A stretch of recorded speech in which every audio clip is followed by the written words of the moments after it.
Welcome everybody to ECA's monthly national call. I'm Jerry Friedman, for those of you who don't know me, co-chair of Elders Climate Action, and really excited for this call and to see all of you here again. Some of you are new and some of you are repeat visitors, and it's great to see this group come along like this. Just before we actually start and introduce our guest, want to let you know that there's a Q&A box. If you hover across the bottom of your screen, you'll see a Q&A box. We'll have time at the end for questions and answers. Please put your questions in the Q&A box, and we will answer as many questions as we have time for. If you like, we do not have time for everybody to introduce themselves, but you're welcome to go into the chat box and put in your name and your location, what state and city you're from, and just as an introduction to each other. And we will get started on this national call. And I'm going to turn this over to Frances Stewart, who is going to introduce our guest tonight, Sam Daley-Harris. So over to you, Frances. Thanks, Jerry. I'm really excited to be able to introduce Sam Daley-Harris. Many of you all know that we work very closely with Citizens Climate Lobby, and I first heard Sam speak at the Citizens Climate Lobby Mid-Atlantic Regional Conference a few months ago. But definitely he's not new to social change activism. He's been involved for a number of years. In 1980, he founded the Anti-Poverty Lobby Results, went on from that in 1995 to found the Microcredit Summit campaign with Nobel Prize laureates Muhammad Yunus and Banca founder John Hatch. And in 2012, he founded Civic Courage. Civic Courage helps nonprofits transform their members into courageous citizen leaders and uses public speaking and media to inspire Americans to engage powerfully with their democracy. It's really something we all need to do at this point. He also has written a tremendous book, Reclaiming Our Democracy, Healing the Break Between People and Government. Since then, he's been involved in many things, and I'll let him tell you much more about what he's been doing. So I'd like to turn this over to Sam and hear what he has to say for us tonight. Thank you, Frances. Thank you, Jerry. And Frances, happy birthday. Today, as many of us might know or not know, is your birthday. So I'm really delighted to offer that. Can you see my slides? Well, okay, I'm going to just start with a quote and then greet you. Optimism is a political act. Those who benefit from the status quo are perfectly happy with a large population of people who think nothing's going to get any better. In fact, these days, cynicism is obedience. I love that line. In fact, these days, cynicism is obedience. What's really radical is being willing to look right at the magnitude and difficulty of the problems we face and still insist we can solve those problems. That's by Alex Steffen, climate activist and futurist. I just want to thank you for your work and for inviting me to be on this call. Let me tell you about the talk I'm about to do. I've done it 30 times this year at Yale, Princeton, George Washington University, 4 Citizen Climate Lobby regional conferences and retirement communities. And this talk is for beginners. And I know you're not beginners, and I always say, but I want you to see what I say because I think it's important for us to talk to beginners. Advocacy falls on a spectrum, and I'm going to talk about one point on the spectrum. It's a deep, bipartisan, relational advocacy. It's different from the resistance movement. It's not better than or worse than, it's just another point on the advocacy spectrum. The title of my talk is, Are Shouting and Silence Our Only Two Options? And actually always thinking about changing it to, Are Shouting, Silence, and online petitions are only three options, bringing bipartisanship and transformation to citizen activism. And I have three main messages. The first is you can make a profound difference on big issues with your voice as a citizen. And for my newbies, my second message is you probably haven't because of your sense of powerlessness and resignation about politics, especially federal politics. The third is if you find an organization committed to dissolving the powerlessness, you can make that profound difference on big issues. I'm going to begin with what's referred to as the story of self. Marshall Gans at Harvard, who worked with Cesar Chavez for a decade in the 70s, developed this. And basically, I'm going to talk about what is it in my life that happened and what decisions did I make about those things that ended me up here. So here's my story. I have a bachelor's degree and a master's degree in music, and I played percussion instruments in the Miami Philharmonic Orchestra in Florida for 12 years, a long time ago, and taught high school music. And 39 years ago, I founded the anti-poverty lobby Results. And a lot of times music poverty lobby, what was the motivation for that switch? And when I look back in my life, there are a couple of experiences that pointed me in a different direction. I graduated from high school in 1964 and played timpani in the orchestra at the high school graduation. And just before the ceremony, a flute player came back to the percussion section and told me that a high school fraternity brother of mine, a year younger, had died the day before in a tractor trailer accident in Georgia. It was her next door neighbor, so she knew about it before I did. I always say I was 17. When I was 17, mortality was an irrelevant concept. But during the mourning period and the funeral, after the funeral, I went with my friend's younger brother to pick up his report card from the homeroom teacher. It began to dawn on me that maybe I had 17 more minutes or months or years. And the questions of purpose came up. Why am I here? What am I here to do?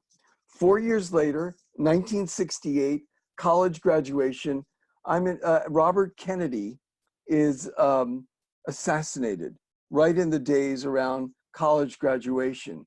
And it's another one of these, what is this life? What is this death? Why am I here? What am I here to do? No answers, but the questions are getting clearer. What is my purpose? 9 years later, I always say I'm a little slow. I'm invited to a presentation on ending world hunger. And I go to this thinking, well, hunger's inevitable. What do I know? I'm a musician. I mean, it's inevitable because there are no solutions, because if there were solutions, I thought, somebody would have done something by now. So I know how regular people think. So I went to this thing and really right away, it was obvious.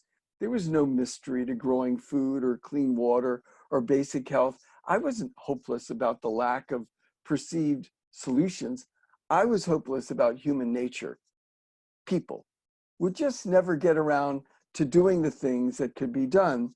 But there was one human nature I had some control over, my own, and my questions. Why am I here? What am I here to do? So I get involved in a big way. This is the end of the story.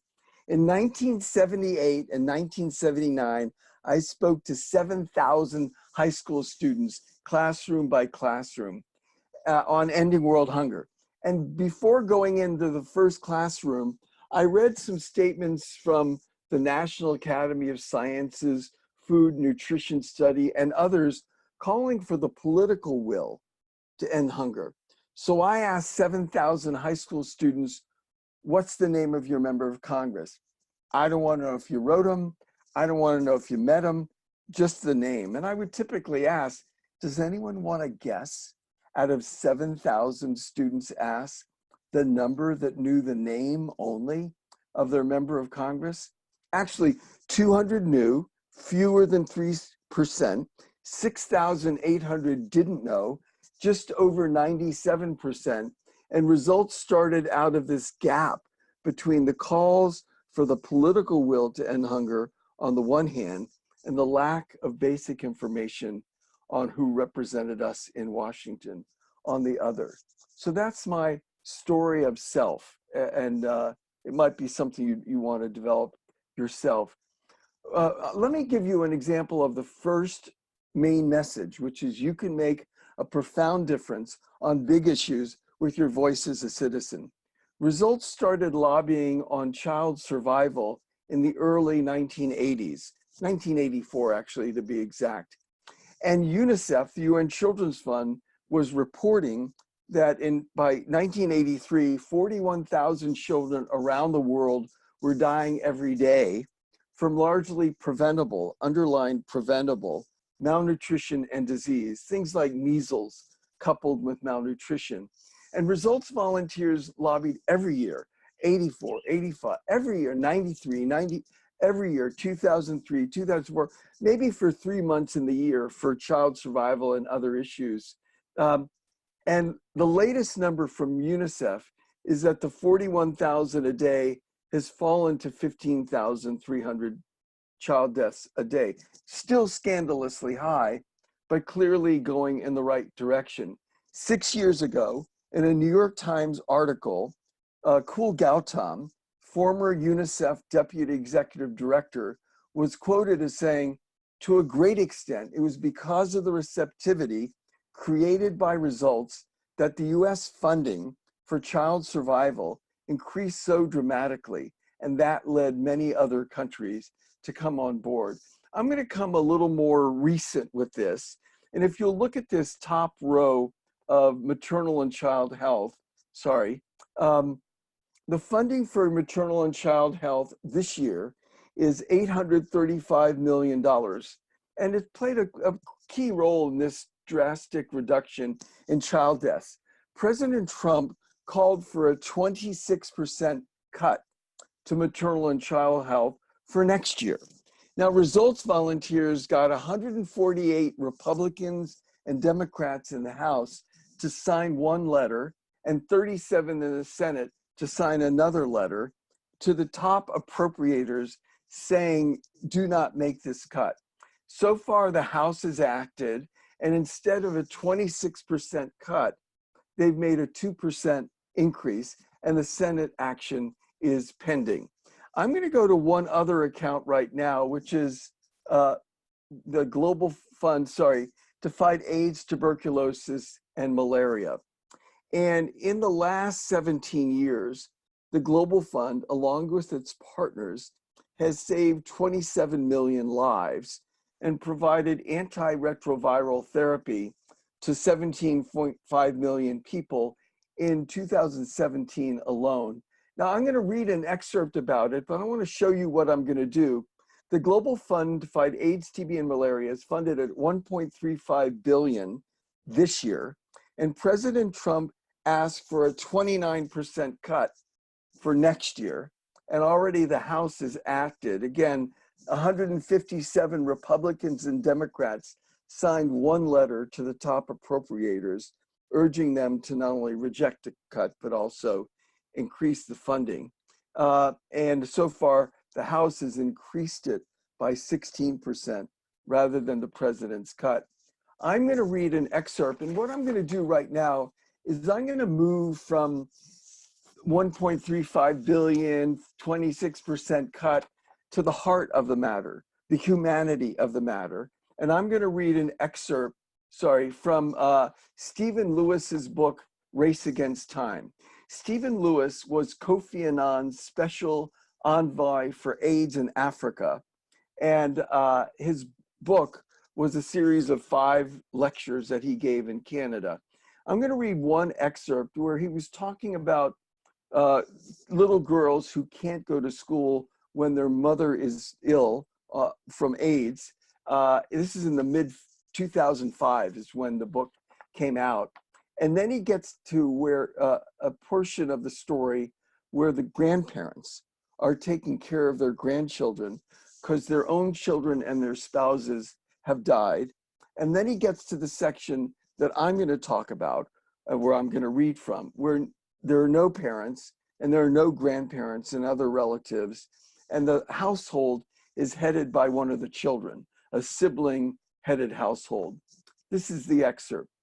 In this fourth excerpt and fourth story, Lewis tells about how he and Gracia Michel, the wife of the late Nelson Mandela, are taken to a sibling-headed household in Uganda. Quote, "There were 5 children in all," Lewis recounted, 3 girls, 14, 12, and 10, and 2 boys, 11 and 8. We entered the modest hut with our backs to the wall. Gracia, with her arm around the 3 girls on her right, and I with my arm around the 2 boys on my left. Gracia then told all the hangers-on to leave, all the UN staff, all the media, except for 1 community worker and 1 translator. I had no idea what was coming. Gracia turned to the 2 older girls and in a most gentle, reassuring voice asked, "Have you started to menstruate yet?" The 2 girls, clearly startled, replied in those shy, barely audible whispered voices so characteristic of African children, "Yes." Then Gracia began to ask a series of questions. "Do you know what it means? Have you talked with anyone about it? Do you talk to any of the villagers about it? Your teachers, your fellow students? Does anyone bring you any pads?" The atmosphere was intense. The little girls, now fully embraced in Gracia's arms, seemed to have suspended breathing, and I suddenly understood that I was witness to the first act of mothering that these girls had ever received about one of the most transfiguring experiences of a young girl's life. I've told this story a number of times because the experience had a profound impact on me, Lewis continued. At the moment that Gracia asked her question, I thought to myself, that's what's happening right across the continent. The transfer of love and knowledge and values and experience from one generation to the next is gone. And with it goes the confidence and security and sense of place which children normally take for granted. Children already traumatized by the death of their parents are left reeling as they confront the void in the aftermath. As we were leaving, I asked the oldest sister, "Who puts you to bed at night?" "I put everyone to bed," she replied. "But bedtimes can be pretty scary," I offered. "The nights are dark, the dreams can be upsetting. Don't any of the neighbors come in to help?" "No," she said matter-of-factly. "I put them to bed myself. I'm the mother." End of quote. So I really wanted to bring it out of the numbers and the percents into the human heart and the human experience. So as I said, 157 Republicans and Democrats signed one letter to the leaders of the Appropriations Committee. The subcommittee has 9 members on it. When 9 members on a subcommittee get a letter signed by 157 of their colleagues, they don't want to really get a vote of no confidence. And as I said, instead of President Trump's 29% cut, so far the House has offered a 16% increase and the Senate is yet to act. So if our voices as citizens can make such a profound difference on big issues, why don't more of us get involved? That leads to our sense of powerlessness. Frances Moore Lappé, who wrote Diet for a Small Planet decades ago, said in a more recent book, our real problem is not a heating planet or rampant malnutrition. We only have one real problem, our own feelings of powerlessness to manifest the solutions right in front of our noses. And I often say that's a gift of the groups that Civic Courage coaches, their deep commitment to dissolving the powerlessness. Again, if our voices as citizens can make such a profound difference on big issues, why don't more of us get involved? That leads to our resignation. Harvard professor Lawrence Lessig said this 3 years ago. He said, we did a poll and found that 96% of Americans believe it important to reduce the influence of money in politics. Isn't that great? Well, actually, there's more to it, but 91% don't think it's possible. That's the politics of resignation.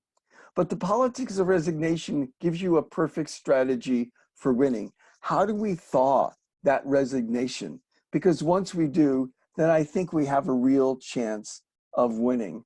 So here's a common view of most groups doing advocacy work, groups that are not really up for thawing the resignation. I was talking to the head of organizing for a group like CARE, Save the Children, Oxfam, World Vision, and he said to me, this is about 5 years ago, we can't let our volunteers write letters to the editor or op-eds because they'll get it wrong and misrepresent the organization. Organizations actually not only think that, they behave that way. Then I always show this. I coached Citizen Climate Lobby its first 7 years. In 2018, their volunteers had 4,279 letters to the editor and op-eds published. One group saying, we can't let them write letters to the editor because they'll get it wrong and misrepresent the organization. Another group saying, what do we got to do to help them get it right, and give that to them, and then set them free. Here's another, it was 2 years ago this month, I was hired by an organization. They wanted to start chapters all over the country. You'd know their founder really well. And they brought me on to help them start chapters, and they fired me 3 weeks later. I was hired and fired in August 2 years ago. And I got on the first, there were 60 staff, and I was only gonna coach 6 of them. And I got on the first call and I said, I know you're anxious to get on the road and start all these chapters. I've sent you a script for starting a chapter. Let's read through it, we can edit it, and then we can practice it. And they said, well, we don't need to practice. We're not going on the road. If you want to start a chapter, you can go to our website and study the template for starting a chapter and then lead the chapter yourself. Well, I lasted 3 weeks, and I had an exit interview with their president. And I said, you have an amazing mission. I love your mission, but you have a problem. Your team doesn't want to practice. And if you don't practice, you don't get much better. I said, even championship professional sports teams practice. And I was having lunch months ago in New York City with an actress, and she said, even actors and actresses practice. And I said, advocates need to practice their speaking. That's our sport. And I said, besides, most people, including staff, are afraid of making big asks of volunteers. But if you practice, you can get over that fear. So how does it work? I'll just mention it briefly. I'm actually coaching 25 staff at Catholic Relief Services right now and doing this. It's a long story. I really won't go over it in detail. We find a host, and the host builds an inviting team of 5 to 10 people, and the inviting team does a call together with the staffer, and hopefully they're excited about what they hear. Let's say there are 10 of them, and they say they'll invite 5 each.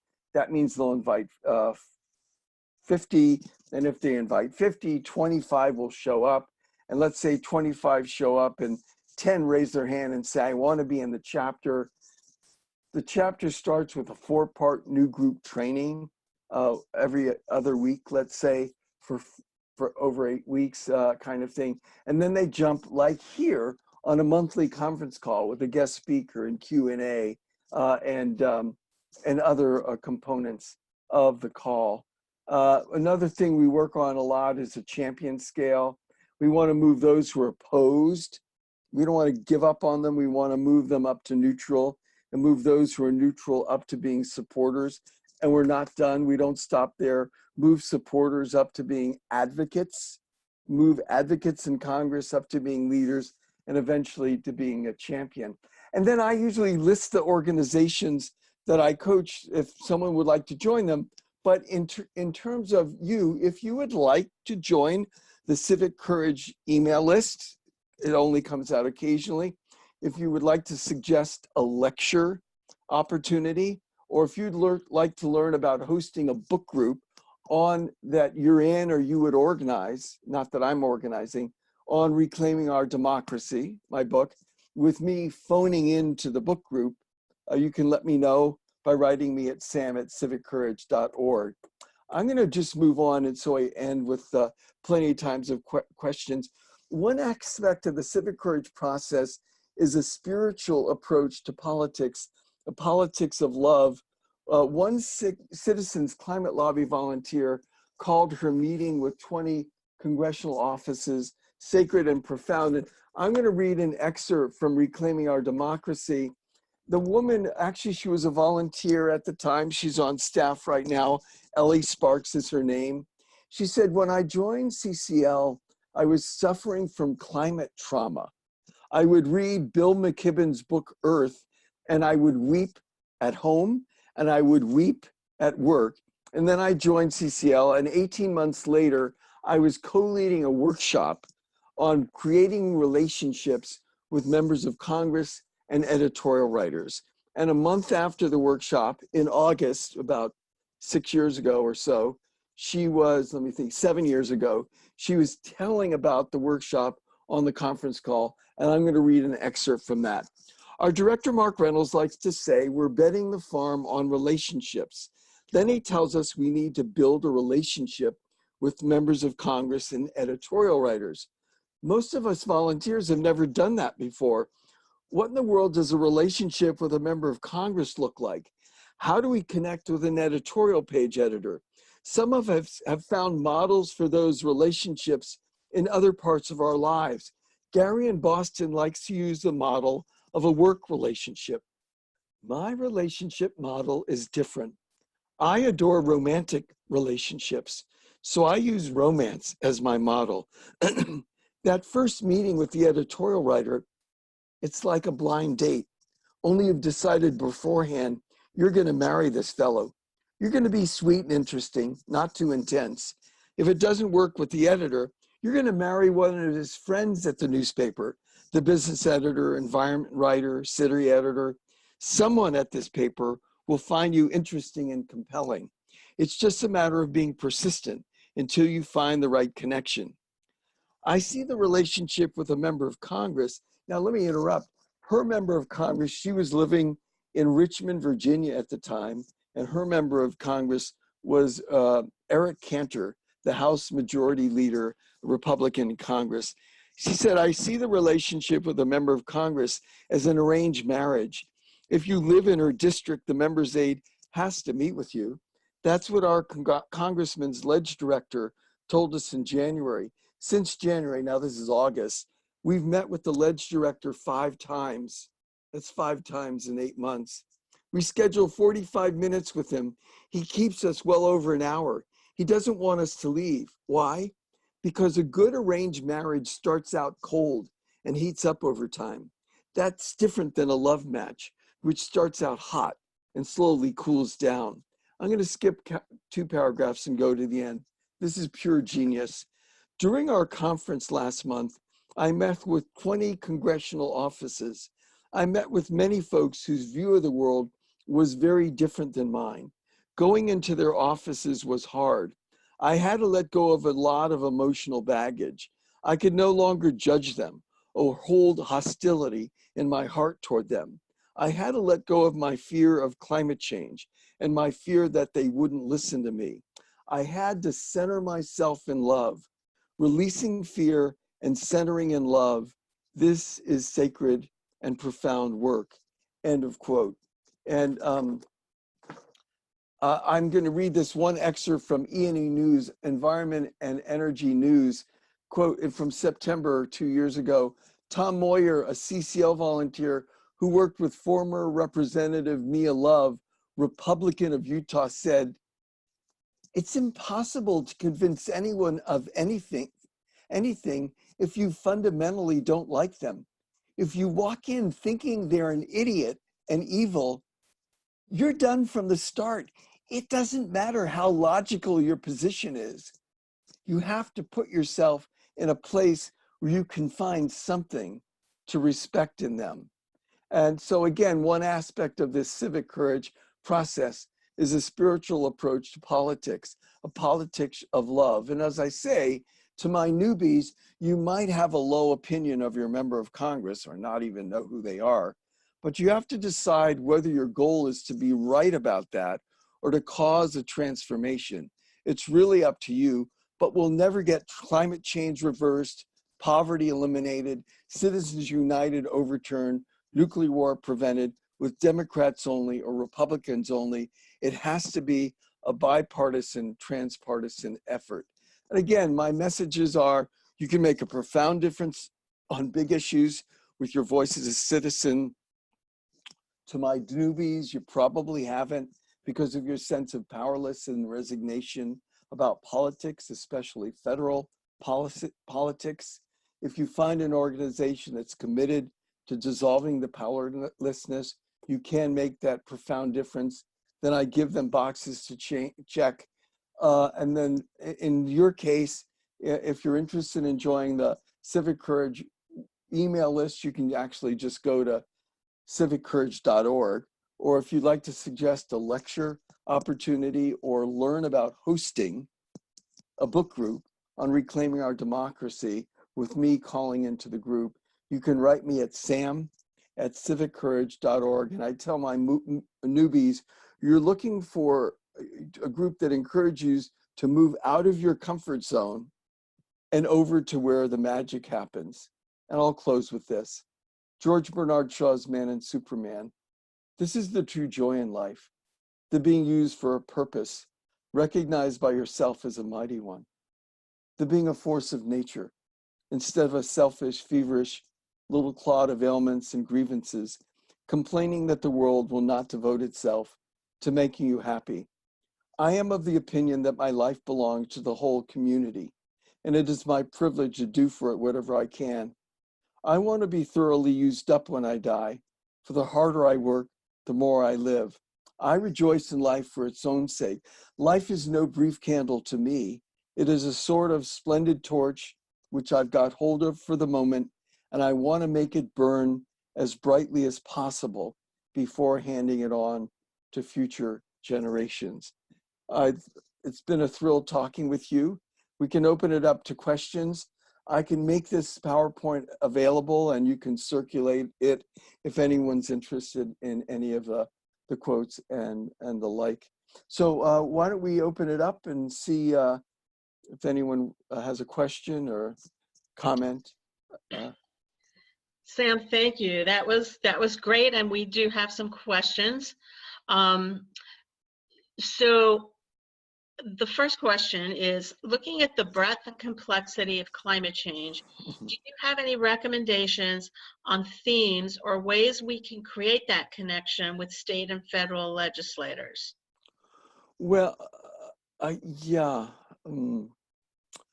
See, my question is really, how often are you meeting with your members of Congress? Are you building a relationship with your member of Congress? What is your ask of your member of Congress? Are you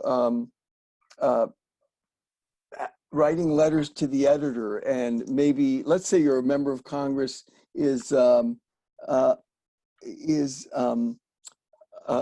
sorry, can you, what is that? I'm froze.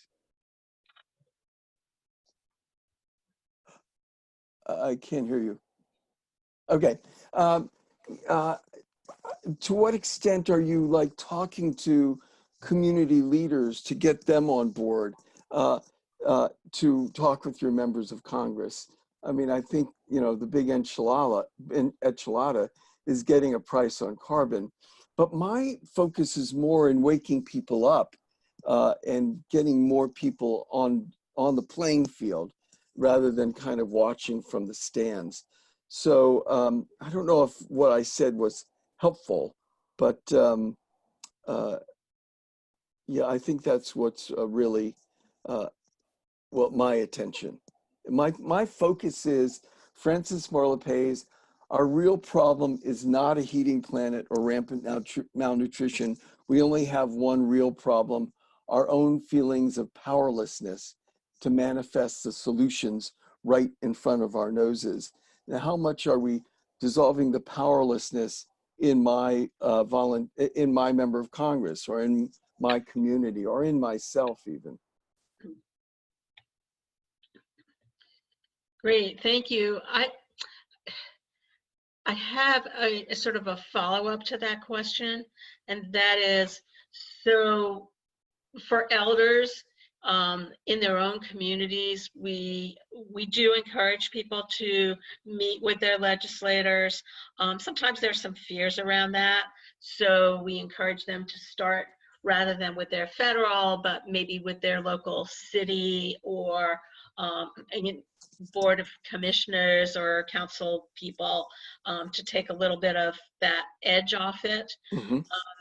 Is that a way that you encourage people to start to engage? Well, the bottom line is practice.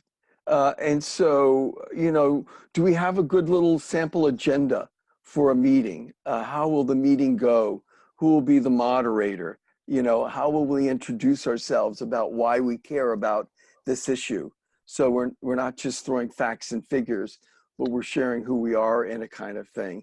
So, I'd be happy to do a webinar on meeting with a member of Congress and going through a sample agenda, et cetera, that we practice, that we actually rehearse, so that when we go to that first meeting, we've done it 6 times or whatever. And so, yeah, well, maybe somebody still might be nervous, but it's not because we're doing it for the first time. So my intention is not starting with my city council or not starting with my state legislator, but practicing and starting with anyone, starting with my member of Congress, starting with their aide, but not going in blind and making it up and kind of winging it all the way.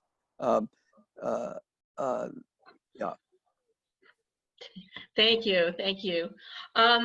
So I have another question from Todd. He says, the Sunrise Movement appears to have studied your Reclaiming Our Democracy, or at least for the most part. Have you been able to work with them, or have you been affiliated with them? No, in no way. So I'm thrilled with what they're doing. Again, advocacy is on a spectrum. My point on the spectrum is not that point. I'm glad there are people on that sit-in Nancy Pelosi's office point of the spectrum. That's not the point of the spectrum I'm on. I'm in building an appreciative, respectful, depthful relationship with her and the most conservative Republican in Congress. So I'm thrilled that they're doing it. And if there's anything they've learned from Reclaiming Our Democracy, great. But it's just never going to happen with Democrats only or Republican only. So somebody's got to do that other tilling work of cross-partisan, bipartisan, transpartisan work. Thank you. Here's another question from another participant. I really liked your example of creating new chapters. Can you talk a bit more about how you've helped people who want to be activists, who've never been activists before, to reach out and build a community of activists around them and begin to start a chapter? Yeah, let me say it one way. I've been coaching 5 Catholic Relief Services staff 3 times a week since May 5th or 3rd or something like that. And they just started their first chapters on Saturday. So they've been through this May, June, July, and half of August, most of a 3 or 4 month process to kind of get good at it. Now, you don't have to go through something that stringent kind of thing. But what the question that I want to ask is, if there are 20 in the room and 10 raise their hand and say, I'm in, I want to be in this chapter. My question is, in what? What did the volunteers promise to the organization? And what did the organization promise to the volunteers? And is it powerful? Will it dissolve the powerlessness? Will it provide asks of, let's say, of Congress and bills to work on that, if enacted, would make a big difference, kind of thing? So there's lots of, I think reading Reclaiming Our Democracy would be one way to go in terms of getting some insights on how to work with people and how to make a difference together. But it's certainly let me say this. I often ask groups, how many people did not vote in 2016, the presidential election? And I think sometimes they're surprised to learn that 100 million did not vote. And then I say last year, last November, in the midterms, what percent did the youth vote increase by? And I say, it increased by 50%. Oh, great. And then I say, but that was from 20% voting to 30% voting, which means 70% of youth didn't vote. We have some deep dysfunction in ourselves, in our democracy. And so if I talk to friends about forming a group or a chapter, I shouldn't be surprised if perhaps I bump into some despair, some resignation, some resistance, given what's out there. Thank you. Here's another sort of comment and question at the same time. You mentioned talking multiple times to your legislator. I've had my first meeting with my state rep and have an upcoming one with my state senator. My problem is that I feel my legislators are busy and need to have an exact agenda before making a meeting. How do legislators view these meetings? Well, here's the deal. They are busy, but they're not too busy to meet with you. But it's not worth your time or their time if you meet and you don't have a clear request kind of thing. So, you know, I don't know if Elders Climate Action has a particular ask. I don't know. And if it doesn't, I recommend there be one. I'm not going to tell you what to ask, but the point is that for me to meet with you, Jerry, and you're my representative, I want to make the best use of your time and my time by having prepared, being thoughtful, sharing something heartfelt and not just statistical, and having a clear ask, which you could say yes or no to. And then it's my job, if you say no, to build more support in the community and to build more support in letters to the editor or whatever. So yeah, no, you want to meet with them. It's their, you hired them.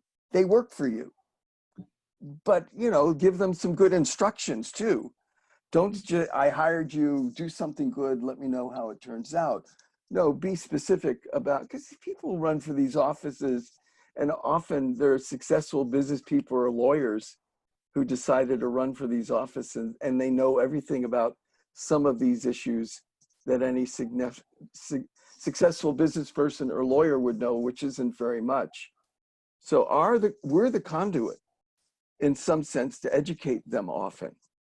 And so we need to educate ourselves and we need to bring powerful requests, actionable requests for which they can say yes, no, or let me think about it. And then we don't stop, we keep going. Great, I think that's very helpful, and certainly ECA encourages positive relationships and relationship building rather than adversarial relationships. Good. We really discourage that. Yep. That's not the way that we feel is going to get us to the end game. It's over time, and it's a very positive kind of experience. So that's something we definitely support. Another, and this is a comment of somebody who's had some success. Many different citizens groups and teams attended the Santa Clara County Board of Supervisors meeting today, and the supervisors voted in the affirmative to create a county climate action emergency declaration.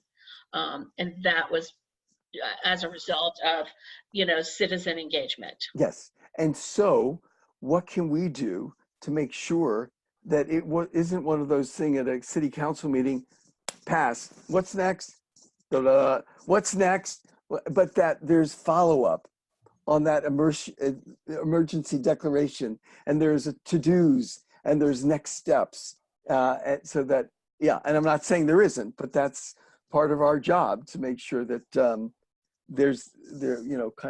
a vegetarian, but where's the beef in terms of these actions? Right, right. And I think every success, you're right, you don't walk away from it saying, okay, that was a success. It's then, what do we do next? Yeah, And we yeah, need to hold our legislators and all elected officials accountable for their position that they've yeah, taken. yeah, And they work for us. And I think that there's sometimes a fear of the authority or the perceived authority of an elected official. Um, and some of that is generational, and some of it is just plain, not having had experiences with elected officials. Um, so let me see. Um, in your model of civic courage and overcoming the politics of resignation, do you have any thoughts on building intergenerational coalitions? well, yeah, I mean, it's important to do that. I mean, for me, the most important thing is to get a strong group started. Now, if it's a group mostly of elders, then that strong group can have initiatives to bring in young people. If it's mostly white people, they can have initiatives to bring in others. But the point is that it all starts with a strong starting of a group who can then, in other words, I'm not going to say, well, there's not enough young people here, let's not start this thing. We got to start where we are and then expand out and bring others and new people in. But yeah, but for critical to create all kinds of coalitions. Yeah. Mm-hmm. Thank you, thank you. I think that kind of wraps up the questions. We have a couple of comments from people that have, started to meet with a legislator for the first time, and I've actually had the experience in Elders Climate Action of people saying to me, "Well, you can go ahead and do that. That's just not for me." And so then, where is your voice? Is what I say to that. Yeah. And I hear that's just not for me, from 100 million not voting and 70% of youth not voting, from 20% to 30. Yeah, it's like, what? It's not going to make a difference. So that's what's in people's heads, and that's why we have this opportunity to go so much farther. Yes, yes. Well, thank you so much. This has been very, very informative. I'm certain that everybody has really enjoyed this call and has a lot to take away from it. And it's really good to hear that the positive is a route to go, rather than the adversarial, confrontational method that we know doesn't work. Yeah, but the positive needs structure, and it's not wimpy and positive, but positive and powerful. It's Mm-hmm. been a thrill talking to everyone. Thank you so much for inviting me. Thanks Thank so you. much. Thank you so much. And I'd just like to let everybody know you will be getting the link to the recording of this session, as well as the slides. So you will have the slides for your use and to refer back to in the future. So that will be very helpful. I think it really warrants going back and really sitting and looking at those slides and really re-digesting them. Our next call is on September 24th. Same time, same station. And I urge you that next month, September 20th to 27th, is the week of climate action. The global climate strike is on September 20th. We are a partner in that strike with the youth. The strike is driven by youth. They're really they're focused on it. They're driving it. You'll receive tomorrow in your email. You'll also receive the link to a special site at the climate strikewithus.org that is just for ECA. So all you need to do is you go to that link, look at the map or put in your zip code or your location or where you would like to be, and you can find an event near you. There are many, many events. They're appearing on a daily basis as more events are happening. I know there's over 200 events already planned in the US and more to come. So you'll be able to attend an event near you. There is also Elders Climate Action is putting out a week of options for you to participate either from your home or to go out into the community for each day of that week. And the youth will also be putting out some actions to participate in during that week.